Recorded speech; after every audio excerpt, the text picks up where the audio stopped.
So what I'm going to do here is I'm going to show you how to get to the front third position and why it's important. You'll need a couple of tools, especially if you're brand new to fly tying. If you're a veteran at tying, you probably don't need this video. This is just not explained very often in videos, and I see people struggle with this, and it has to do with proportions and how you proportion your fly. And so we got our hook eye, and so I'm going to take my bodkin and put it up right behind the hook eye, and you can take a little marker or something and mark that position. But we're going to start our thread right there. Now this front place here behind the hook eye, that's where the head of the fly is going to go, right? Obviously. But how do we determine where the thorax, wings, wing case, all that stuff is going to be built? Well, there's a general rule of thumb on how to achieve this.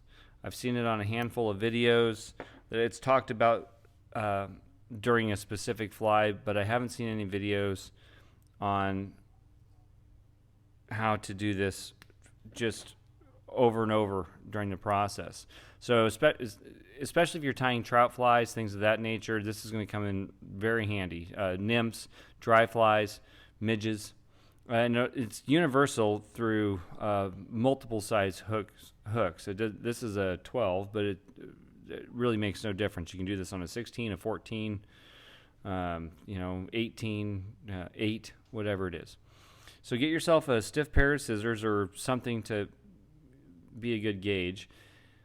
And the reason I'm leaving the head out is because I want the head to be separate from the body. Okay, I don't want to include the third into the body. I want the head to be its own deal. And so if you take a stiff pair of scissors and you measure that out, that's about half. And if you take it to the back, that's going to be about half, right to where the bend starts. And that's going to give you the halfway distance. Now if you wrap forward half of that distance back, that's going to give you about 25%, right? And so if you were to shrink this down and do it again, do I have about the same distance on both sides? Pretty close. I'm about to wrap off. And so there we go. Now I've got an even distance on both sides. Now when you have an even distance on both sides, and this is going to be considered your 25% mark. Now keep in mind, this is a rule of thumb. This is not, I mean, that's what it is, right? It's a rule of thumb. It's a way to help you gauge how to get your proportions and make them a little bit better for whatever it is you're wanting to do. So if you want to get to the front third, typically you're just going to take one wrap or maybe 1.5 wraps off. I know that sounds kind of weird, but that kind of depends on where you start your thread. So you may end up getting a half a turn in there. And so now when I take my scissors and I line them up, I go to inside to inside.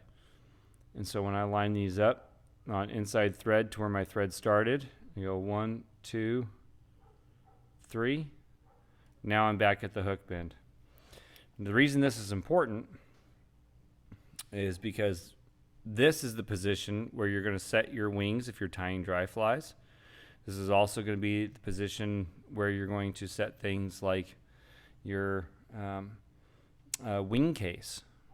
So if you give me just a second, we can demonstrate that.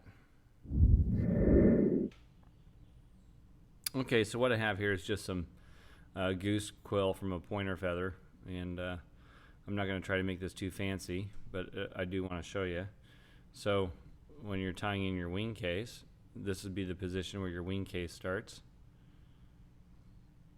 right here. And now you can trim this out. My small scissors are buried somewhere, so I'll just use the big ones. And I'll wrap back and forth. We're going to pretend that this is full of dubbing or whatever your choice is for the thorax area. And we're going to take this about a wrap behind the eye, pull this over, and now you have an actual adequate wing case as far as size is concerned. something that looks appropriate to the length of the shank of the fly. Give me just another minute and we'll do some wings.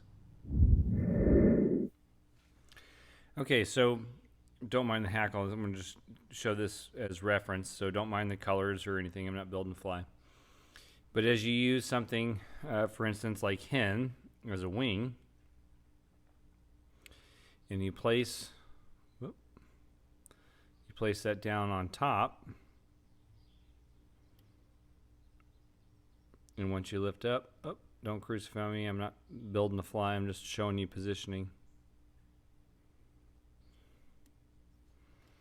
Then your wings will be set in the correct position.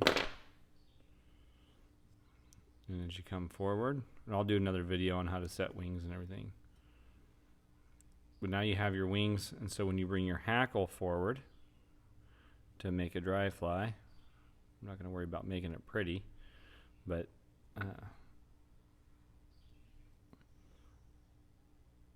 now you have roughly the correct positioning for your dry fly wings as well.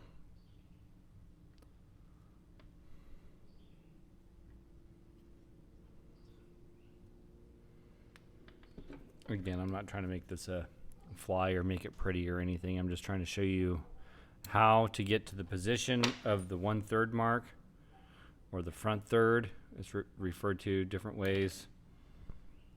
But that's how you do it. And you know, obviously you don't want all the stuff sticking out the front or the back, and those are different techniques for a different time. So that's how you do it, and why the front third position is important. And see, if you use your hackle, now you can just whip finish, and now you've got your hackle all in place. And like we talked about at the beginning of the video, you still have room for your head.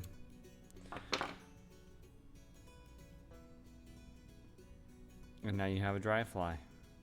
So try it. You've got nothing to lose.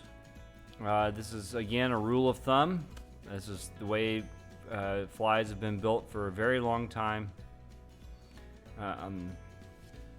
And I hope it helps. If you liked the video, I always appreciate a thumbs up, like, subscribe, and share. And happy tying, everybody. Take care. We'll see you next time.